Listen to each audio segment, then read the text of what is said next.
morning beneath the stars so bright. Pull your hat down, make sure your cinch is tight.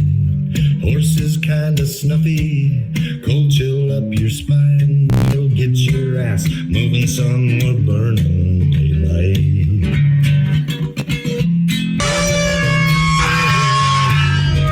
Howdy there, I'm Matt McKinley and we're burning daylight. In the saddle till the job's done right. Welcome to Burning Daylight, the only podcast for the working cowboy.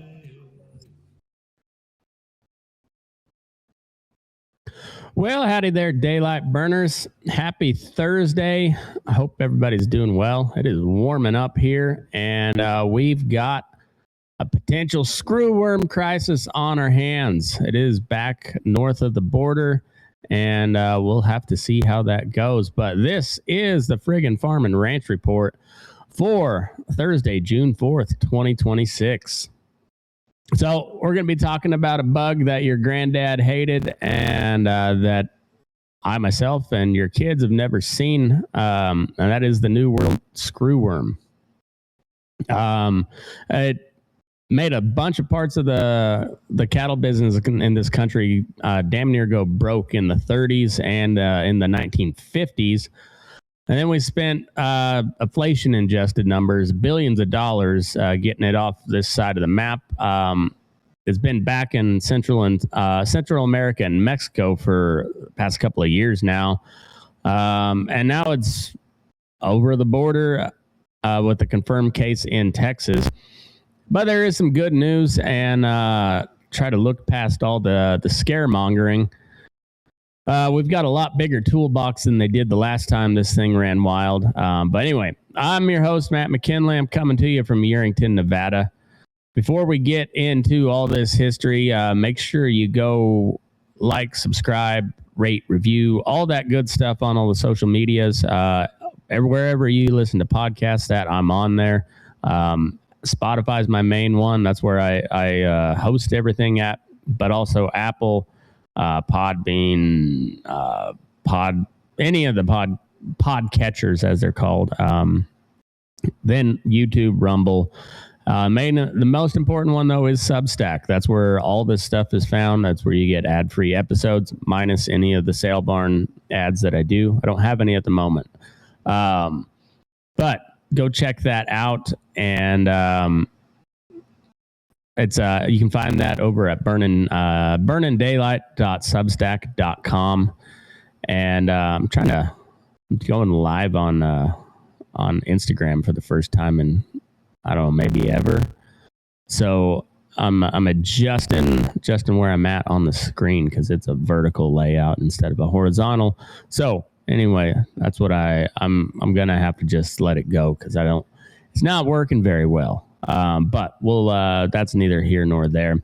But please go support the show, burningdaylight.substack.com. You get a full rundown of this episode. So I do an immersive version of this show on Substack. So when I'm done, I put the full transcript with my words in it, with links embedded, and then charts and graphs and all the good stuff to make it a really cool, useful tool, not just me yammering at you. Show you that I do put some work into this. And you get access to the tool that I use mainly to put this all together, and that is the Burning Daylight Report. It's the dashboard. It's got market data, ag news, policy news. It's got a war tracker. It shows where we're involved throughout the world, which is basically everywhere. And with a lot of different news involved in that. Also, I've got the Man About a Horse app, which is what I'm calling an equine intelligence app. It's trying to put a definition on the different horse markets because there is not a singular horse market in this country. Unlike cattle to have some different markets, but generally there's kind of a one overall type of market when it comes to cattle. Horses, different beast, and I'm working on that. It's not ready yet, but it's getting closer. And now that I'm on the downhill slide with this little studio platform that I built. I'll start working on some of these other apps to streamline them. So anyway, before we get into the maggot talk, because that's what we're talking about with this screwworm stuff, let's take a look at the markets for today. All right, slide 2. All right. On the money side, we're coming off a softer day than earlier this week. As of the June 2nd close, August live cattle were at 239.65. That was down 95 cents on the day. And August feeders were at 348.42. That was down 312. July corn finished at 440.5, down 3.5 cents. And July beans at 11.65 1/4. They were down 15.5. So the board's still telling you the same thing that we've been talking about. The cattle supply is tight. Grains are pretty shaky, and the trade side of things, it's nervous, but it's not real panicked. Those numbers don't sound exactly right.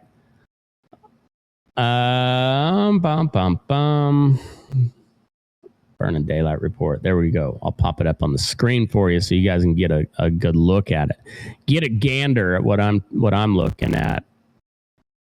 Okay, so this is let me shrink myself down here so you can see, and I'll park myself right there. So this is reading the herd, as I call it. And as you can see, corn's down 4.7%, 423 a bushel. We're at a watch stance on the market, 55% confidence. Cattle on feed at 11.584 million head. Ample supply in the pipeline right now, but the herd size is lowest it's been since Truman. Live cattle are weakening at 241.68. So the packer leverage is increasing. On the freedom framework, we got a 60 out of 100, which is mixed results. Feed costs are elevated, but they're manageable. Beef supply is pretty good right now. Policy risk is meh. Demand is pretty good. And weather and drought is getting better, but it's still pretty ugly. And depends on what part of the country you're in, because everybody in drought country is saying, bullshit, it ain't getting better. But maybe not for you. Other people we are. No update on the cash cattle, the 5-area weighted average yet this week. Still running off of last week's numbers. They came in at 256.81 a hundredweight, with the dress price being at 405.20. Live cattle on today, the June live cattle, 241.68. That was down about 2%. And feeder cattle at 353.38. That was up $1.82, and that's probably on the news of this screwworm. Lean hogs at 101.63, up 660. I don't know if that's correct, but it looks good. On the sale barn side of things, Farmington Regional Stockyards there in Missouri, they ran 1,473 head yesterday. 557 was the average weight, bringing 453.26 average, which is down a little, but that's still pretty damn high. Look at some of the Beaver County this week on Tuesday. 856 was the average on that. They ran 4,993 head, averaging 347.96. And 4 state stockyards there in Missouri ran 2,688 head on Tuesday, averaging 549 pounds and 445.71 average on the price there. So those were kind of the bigger standout yards that we're looking at. I've got 20, as you can see, I got 20 yards that I'm looking at. Of those 20, we've got 19,830 head sold with an average price of $386.65. So that's across all weights, all classes. And now let's take a look at the grains. Grains. That's what a vegan zombie eats. Close that down. All right. Grain futures. Corn, 423 and a quarter. That was down 20 and 3/4 cents. So that's some feed relief there. Soybeans at 1127 and a half. That was down 53 and a quarter. I'm not sure if that's right or not. What does my script say here?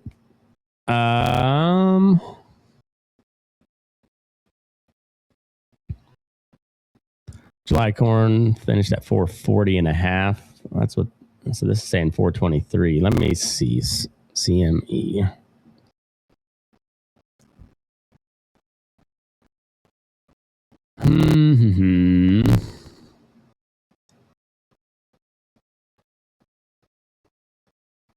Markets, corn.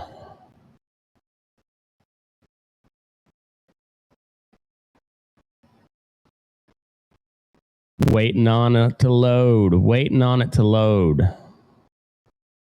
Market quotes. All right, so July corn, we're at 423.40. So yeah, we'll go with what I got here, 423 and a quarter. Soybeans at 1127 and a half. Hard red winter wheat's at 619 even. That was down 28 cents on the day.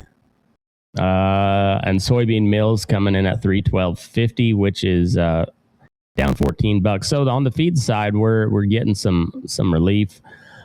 Not so much on the energy side. National on-highway diesel, 535 on the week, which is down 17 cents, but I expect to go up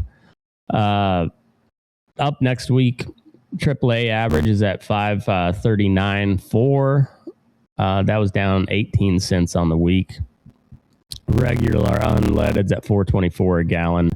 So we are seeing a little bit of relief, but on the crude oil side, West Texas index closed out at 92.96 today. That was up 80 cents a barrel.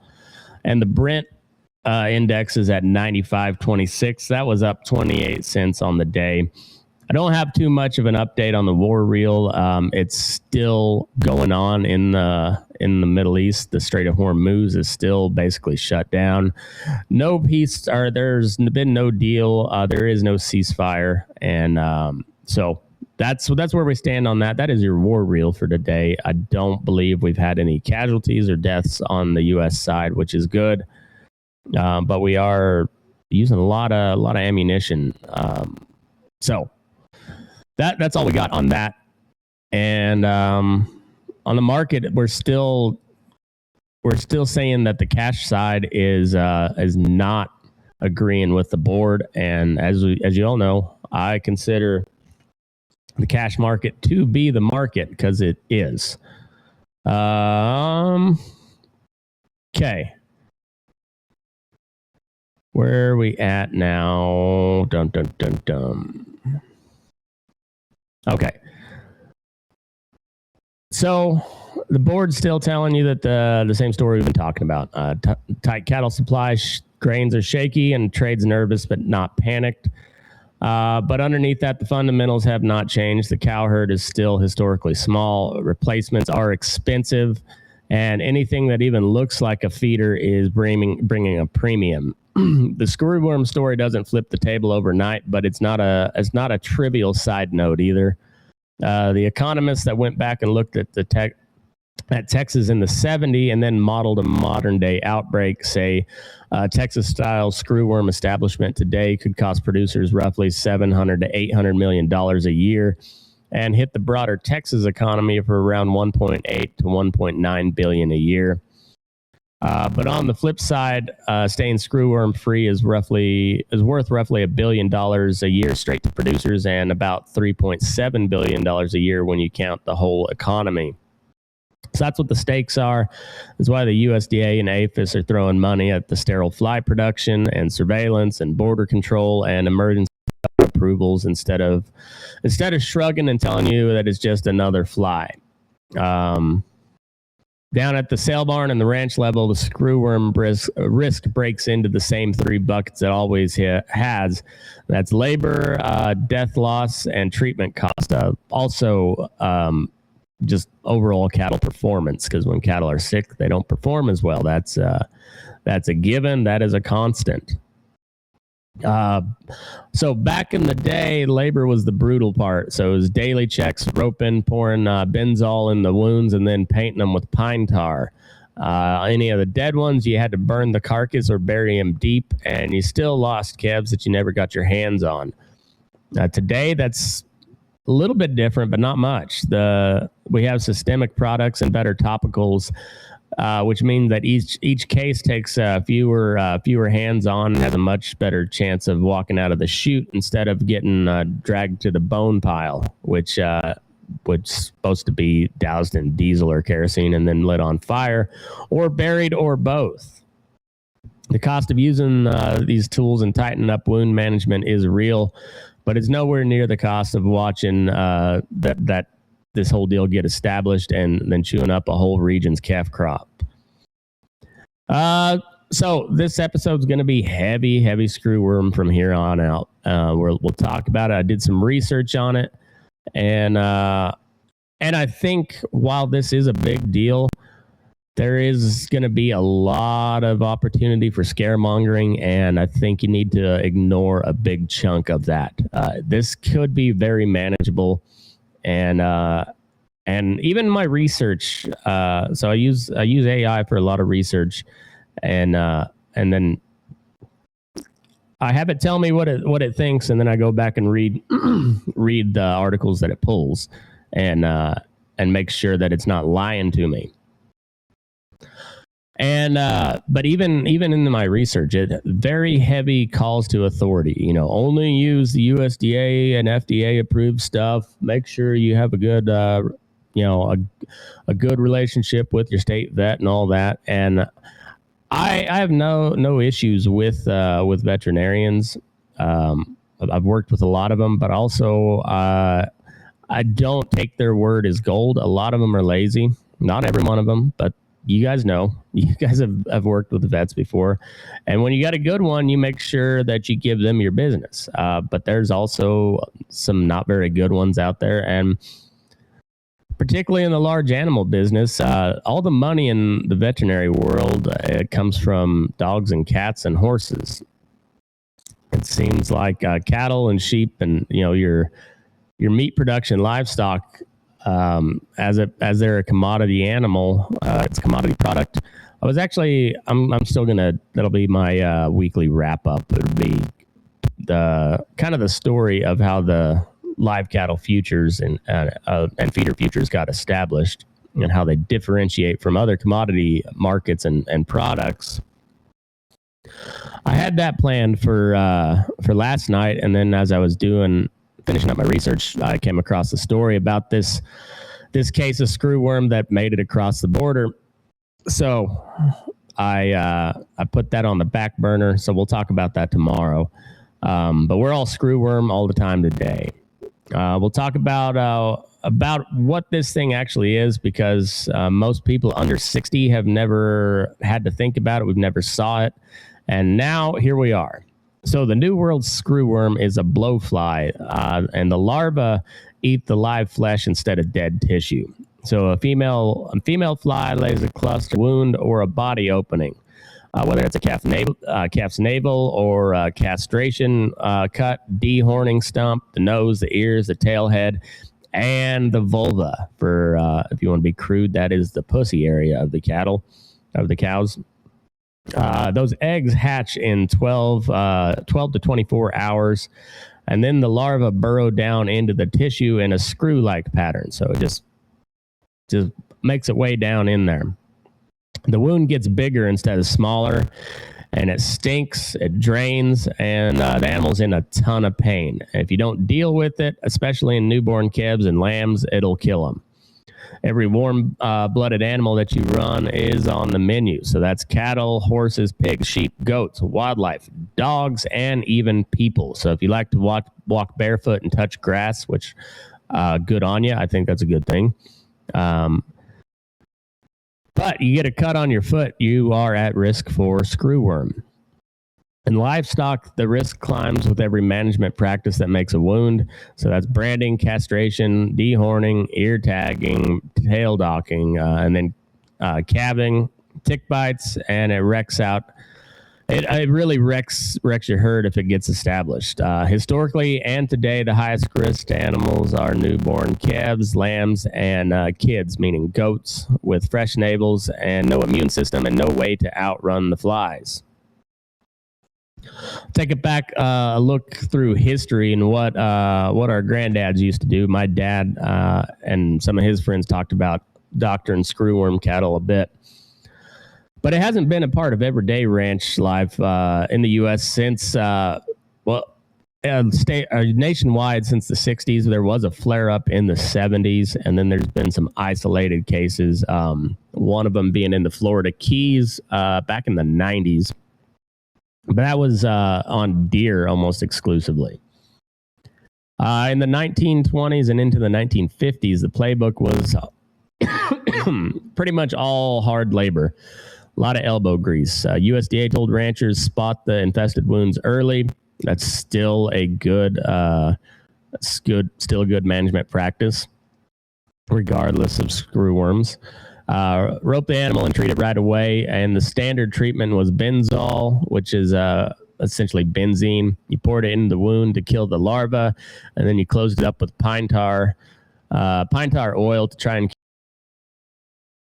told to isolate infested animals, and then burn or bury the carcasses or both. And then time your calving and your branding and castration so you are not having a bunch of calves with open wounds during the heart of fly season. When organophosphate insecticide showed up in the 40s and the 50s, they got used as wound dressings and in dips and sprays, but you still had to catch the animal and retreat every few days to make sure that wound healed. It worked on individual animals, but it was a grind. Labor intensity was off the charts, and you had frequent herd inspections, roping and restraining infected animals, mechanically pulling the larvae or flushing them out, and then applying your larvicidal dressings, and then hauling or burning contaminated tissues and carcasses.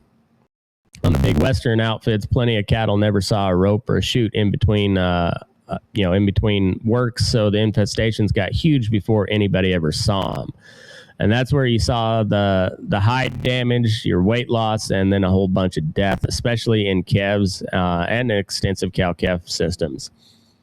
There was no systemic protection. Once the topical wore off, every new wound was a fresh invitation to the flies. And adult flies could travel long distances, so you could clean up your outfit and still have fresh flies drift in and restart that cycle from the very jump. All right. So here's how we kind of went about getting it eradicated. Starting in the 1950s, USDA entomologist E.F. Knipling, Knipling, Knipling.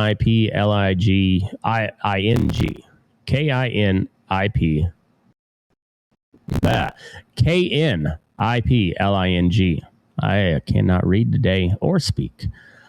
E.F. Knipling and his crew developed the sterile insect technique, or the SIT, and that changed the game. They figured out that the female screwworm flies typically mate only once, and the flies are extremely aggressive suitors. So bunch of male blowflies got their dicks flopping out, and they're flashing it everywhere, and that female mated once and then she died for the most part.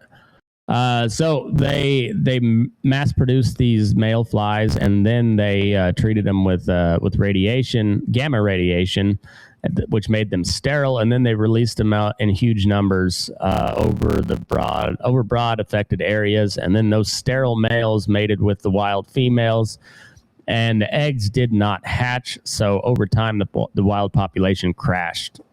They started in the southeast and then expanded across the southwest. And by 1966, screwworm had been eradicated from the continental U.S. After that, they pushed the front south. Mexico was declared free in 1991. Belize and Guatemala in 1994, El Salvador in 1995, Honduras in 96, and Nicaragua in 99, and then Panama in 2000. A permanent biological barrier was set up in Panama. It was run by the Panama U.S. Commission for the Eradication and Prevention of Screwworm, or COPEG. Permanent meaning that now it's back, so it wasn't that damn permanent. Talking to my Cunafin guy when I was still at the feedlot. Cunafin produces the wasps that that get rid of that kill the fly larva and help with your fly population. He was saying the biggest reason this screwworm deal is back is because those nuclear reactors that they use to make these sterile flies was too expensive to keep up and operate, so they just kind of stopped doing it, and therefore now we have this outbreak.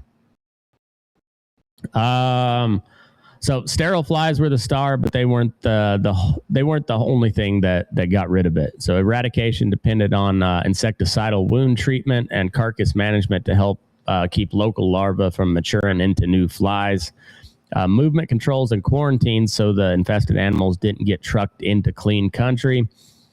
And surveillance and early detection using traps and producer reporting, vet inspections, and aggressive public education so that the ranchers knew what screwworm looked like and when to call it in. That is still important today. Economists ran the numbers and found out that wiping out screwworm in the U.S. generated roughly $796 million a year in direct producer benefits back in the 1990s. And around $2.8 billion a year once you count the broader economy. More recent work pegs the ongoing effort of staying screwworm free at about $1 billion a year to producers and $3.7 billion a year overall. These are estimates, and remember, these estimates can be wrong, especially when they're coming from the government. They typically are.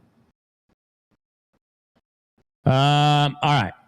Let's talk about our modern toolbox. We've got a little bit more at our disposal than the old timers did. What is the difference? The first big difference is we have better tools that you can use on the individual animal. You still got to rope the damn thing or put them through the chute, but we're not just doing benzene and pine tar. The ranch side treatment still starts with the individual cowboy or the rancher. Same one. Step one's all the same. You got to catch the animal, clip the hair, flush the wound, and physically remove the larva and the dead tissue. The mechanical debridement is the foundation of it all. That is catching them, cleaning it, clipping the hair, getting rid of the larva and the dead tissue. Now you got to bring the modern chemistry into the party. So topical organophosphates is a big one. So coumaphos and modern pyrethroids and like permethrin or cypermethrin are labeled larvicides that kill remaining worms and protect the wound once you've cleaned it out. These are there are aerosol and spray products in the U.S. as well as pour-on. And the U.S. market specifically built for screwworm and ear ticks that combine these actives. So you're not inventing something, with diesel and a prayer. And then you've also got products like F10 antiseptic wound spray with insecticide. And that is an over-the-counter spray combining antiseptic and pyrethroid insecticide. And this is approved under emergency use authorization for screwworm in cattle, horses, minor hoofstock, some birds, and captive exotics. It is not recommended for dogs and cats, mostly just livestock. So the game changer compared to the benzol days is systemic insecticides. So we're talking doramectin, ivermectin, and fluorolanir. These aren't just dewormers. They give you multi-day to multi-week protection against screwworm larvae when used under the right approval. I'm not so much concerned about the approval, except I don't want anybody getting into trouble. But if you've been around this business long enough, you know that there are plenty of drugs that work on multiple different applications, even if they are not labeled for such. One little trick that we used in the feedlot is like Draxin, for instance, is pretty effective against foot rot, but it's not labeled for foot rot. So in the feedlot, we would call them a respiratory, and then put as a note foot rot also. And feedlot, you can get by with a bum leg steer and still ship him, but you can't have a bum set of lungs and that animal make it to harvest. So we treat the lungs first. So you call him a respiratory, even though he's not a pneumonia at all. And you treat him with Draxin, and that does do a pretty good job against foot rot. There's other treatments for it.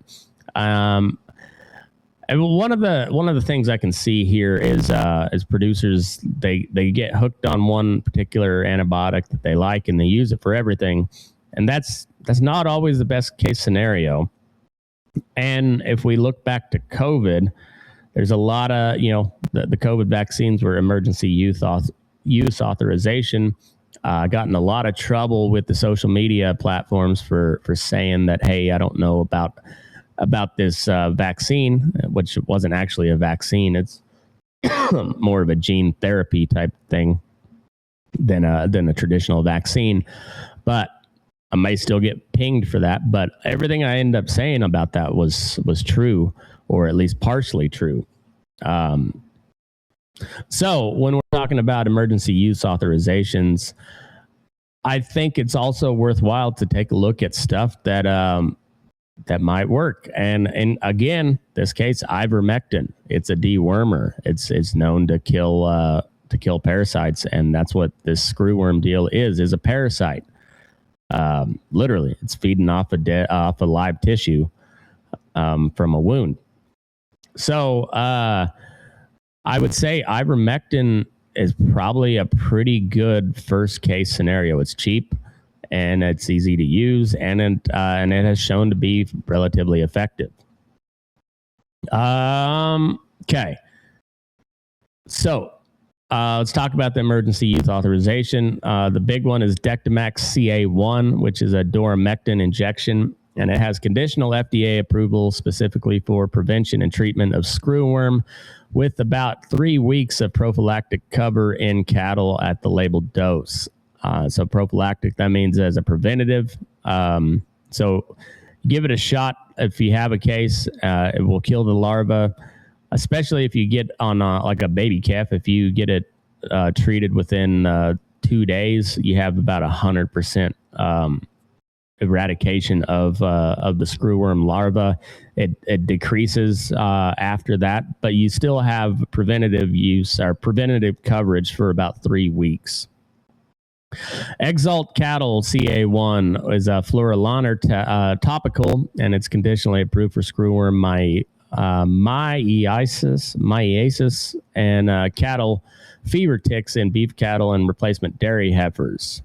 Your ivermectin 1% injectable has emergency use authorization for preventing screwworm in certain classes of cattle when used around birth, castration, or when a wound appears. None of these drugs have full permanent screwworm label yet. They're running on conditional approvals and emergency use authorizations with defined withdrawal times and species restrictions. But they're legal tools in your toolbox today, and they're probably pretty effective from what I understand. And then there's the supportive care. So antibiotics are not useful if you just see a fresh wound. Antibiotics treat the infection. So once that animal is infected, then I would guess your broad spectrum antibiotics are going to be your best case scenario. LA200, oxytetracycline, any one of those oxytet derivatives, depending on your concentration and whatever. Those tend to work pretty good. Same way with like Nuflor Norfinical was the generic version that we used. Pretty good stuff. I would imagine that would be a pretty good use should they get infected. But if they're not infected, all you're doing is killing the good bacteria as well as any potential bad bacteria that's there. Okay.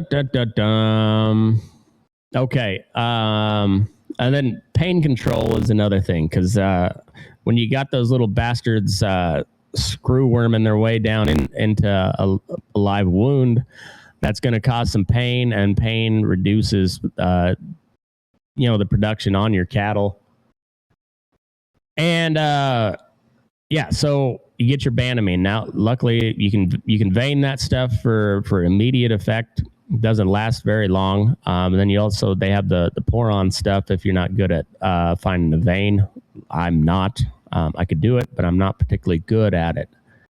But I can pour on with the best of them, I tell you. I'm pretty good at that.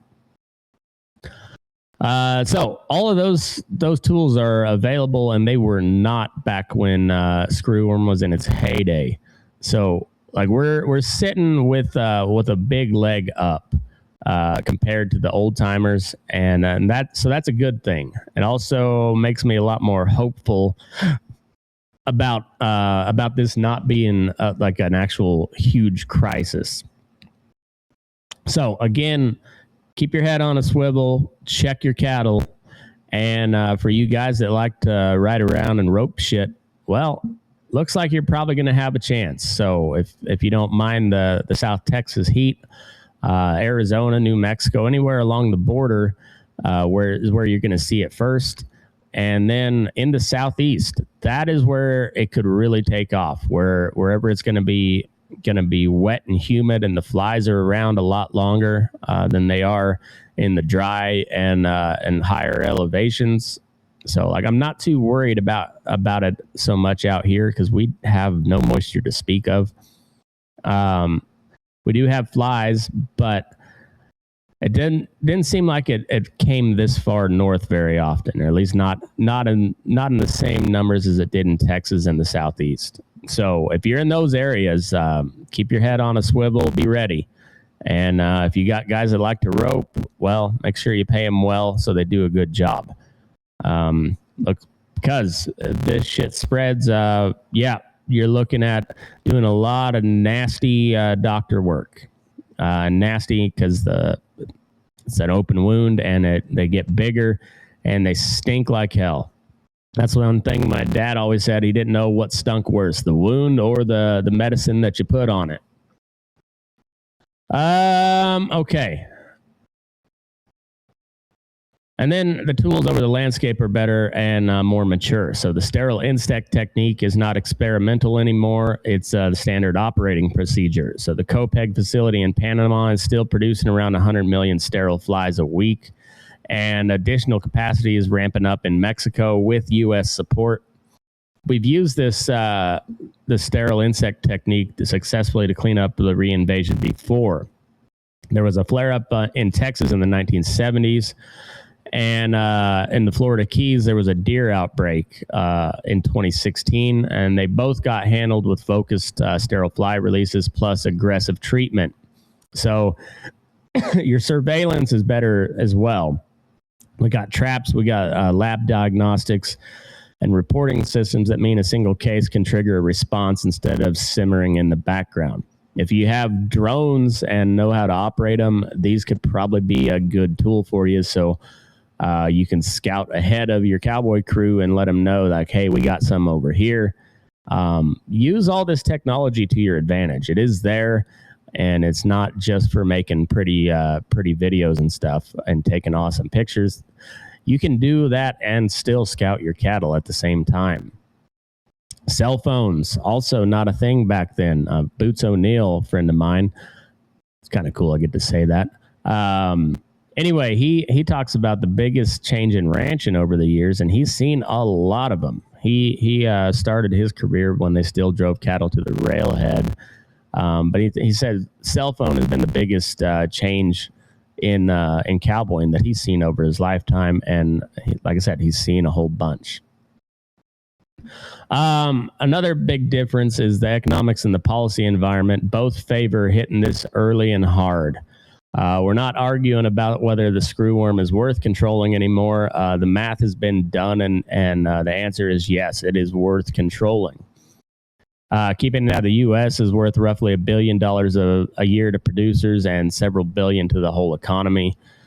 And letting it take hold in Texas, especially in cattle country, could rack up hundreds of millions of dollars in producer losses annually, plus broader economic damage. So that's why you've seen the border closures and import suspensions march north through Central America and into Mexico, and that's why there's real funding behind the sterile fly plants, emergency approvals, and surveillance. All right.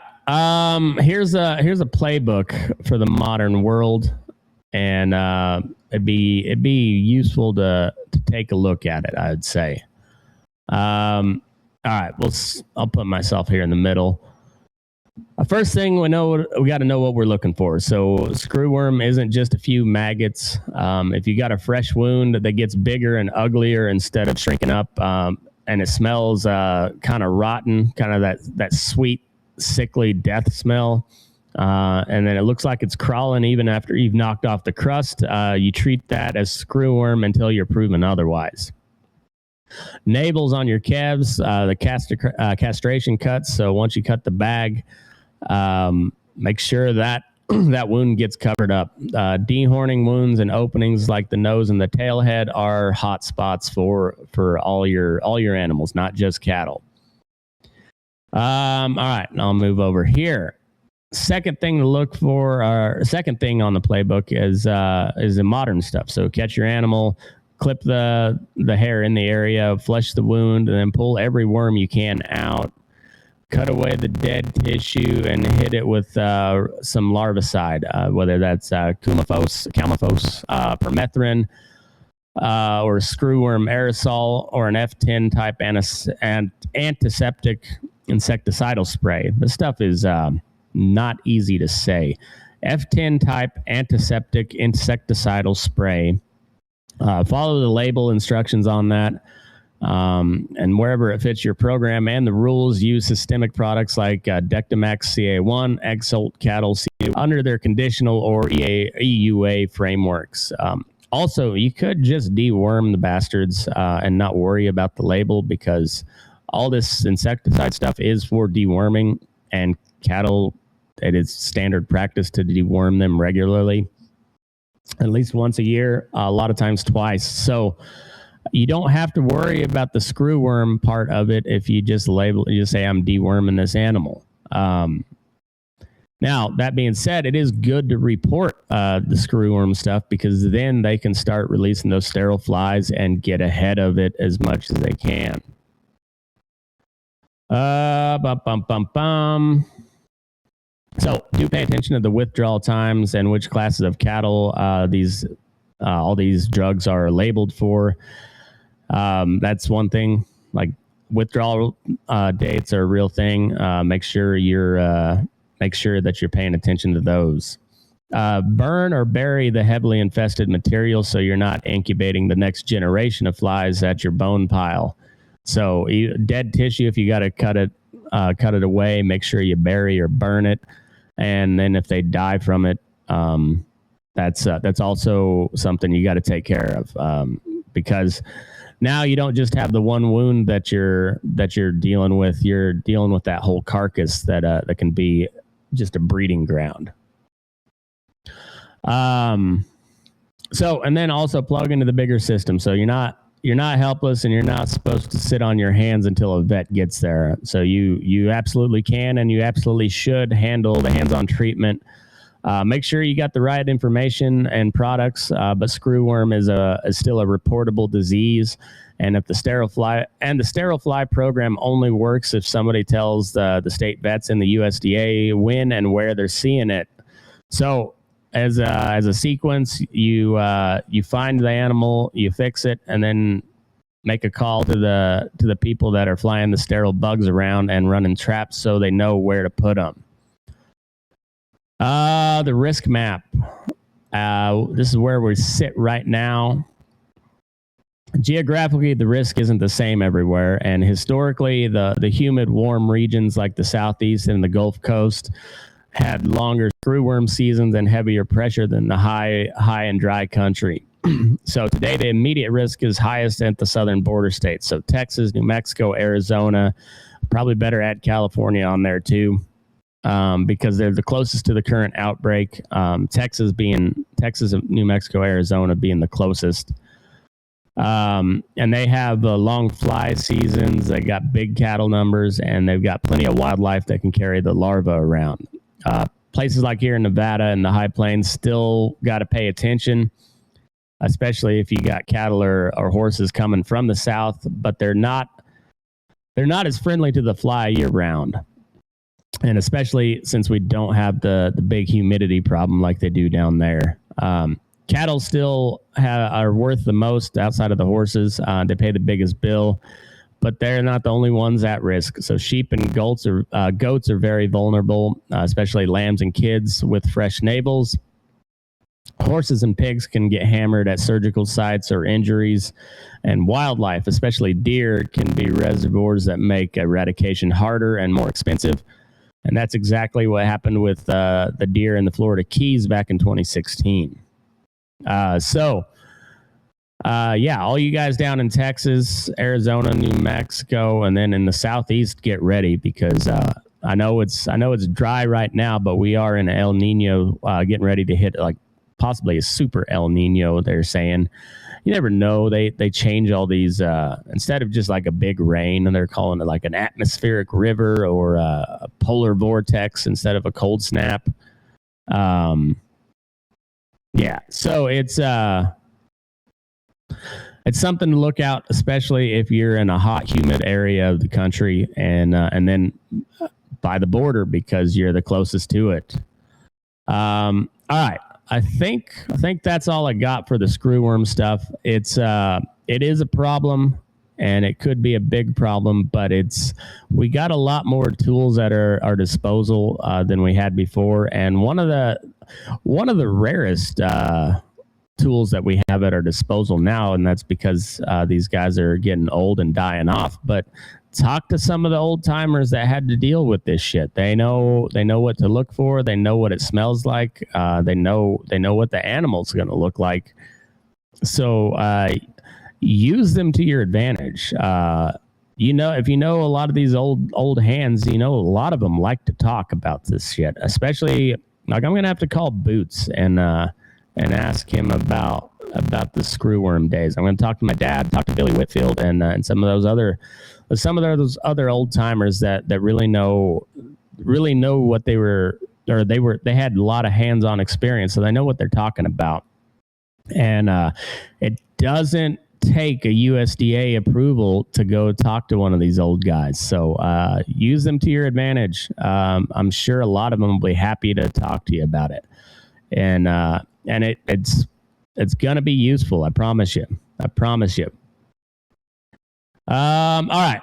Let's talk about on this day in history, and we'll get you out of here. So on this day, June 4th, 1893, a coastal steamer called the Santa Cruz pulled into port after 36 hours coming off of Santa Rosa Island off the California coast. She was loaded with 1,030 sheep, 15 lambs, and 60 head of cattle headed to market on the mainland. Santa Rosa had been stocked hard for decades, and an 1858 inventory listed around 8,000 head of bullock, large and small, that's cattle, plus 6,000 to 7,000 head of sheep and a couple hundred horses. Most of it described as very wild. In the 1890s, outfits were using coastal steamers like the Santa Cruz as their sail barn truck, shuttling island stock to the rail and to the cities. Long before we argued about truck weights and EIDs, ranchers were already doing some wild logistics to get cattle and sheep from rough country to the buyer, even if it meant loading them on a boat and sending them for 36 hours across open water. Also, on June 4th, 1887, in what's now eastern Wyoming, a rancher rode into his brother's place south of Lusk on the Old Wood Ranch and got his first real look at what the big die-up winter of 1886, 1887 had done. He later described the consequences. Carcasses scattered, herds gutted, and ranges that had been considered full of cattle were suddenly looking empty. That wreck is one of the reasons big outfits started shifting away from totally open range and more towards fenced and better managed operations with hay put up and some kind of plan going into the winter. July 4th, 1887 is basically a snapshot of a cowboy realizing in real time what the cattle business was going to have to change if it wanted to survive the next bad winter. And I feel like we're doing a pretty decent job, at least of educating people on the screwworm deal, and maybe we'll come out of this with the herd, as small as it is, pretty much intact. Both of these stories, though, are reminders of the same thing we're talking about with the screwworm. The business takes some hellacious punches from winners and markets, and now from bugs, and then you either adapt or your business goes under. It dies. So the old timers fought screwworm with Antar and benzol and a lot of hard miles, and they made it work, but it took a pretty big toll. So now we've got better pharmaceutical and systemic drugs with screwworm labels. We've got a proven sterile fly program, and we got clear numbers showing that keeping this bug out is worth every dime we spend. So don't panic. That's not your job. Your job is to know what it looks like, manage your wounds a little bit smarter, and have a plan for what you'll use if you see it. And if it ever shows up on your place, make sure you take care of the animal first, but call it in so the people in the airplanes and the labs can get their job done, and we can take care of this. So that's the screwworm situation as of today, June 4th. Historically, it's pretty nasty, and we've got a pretty good scare on our hands, but it's a much more manageable problem for U.S. ranchers in 2026 than it was in 1936, especially if we use the tools that we have, and that includes some of those guys that were alive in 1936, and there's not a ton of them left, but there's plenty of guys that worked on this stuff in the 50s and the 70s. Go talk to them, learn all you can about them, and prepare yourself for what could be a pretty ugly deal. Wrong one there. On the sports note, A's are up 1-0 over the Cubbies right now, bottom of the fifth. NBA Finals was last night. New York stole game one on the road at San Antonio. They won 105-95. Game two of the Stanley Cup final starts today. Vegas stealing one on the road in Carolina. They're up 1-0. I guess I got to root for Vegas because they beat the Avs, so I don't want to root for them, but I also don't want to root for Carolina. So I really don't care either way. But A's won the series against the Cubs. They're going for the sweep right now. JT Gins at 59 pitches, no outs in the fifth. Looks like he's had a pretty decent game so far. Had some traffic in the first, but got out of it. And Tigers sweep the Rays. That was yesterday. They're off today. And we got some pretty good baseball going into the weekend. And we'll have an episode tomorrow for you on the history of the U.S. cattle futures. So that's all I got for you today, but keep your head on a swivel. Don't let your butt crack.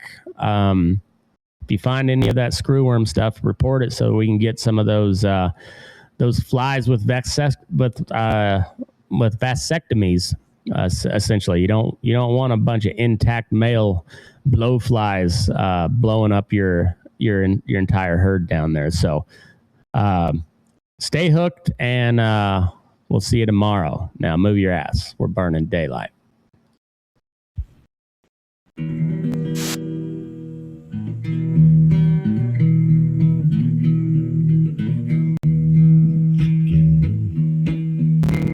Your eyes up in the morning beneath the stars your cinch is tight. Horse is kinda snuffy, cold chill up your spine. You'll get your ass moving, son, we're burning daylight. Burning daylight. Burning daylight. In the saddle till the job's done right.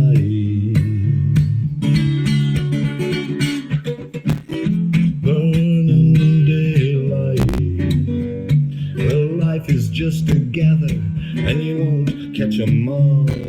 But when you ride through the gate, make sure you sit up tall. I can see the horizon, it's looking pretty bright. Well, get your ass moving, son, we're burning daylight. Burning daylight. Burning daylight.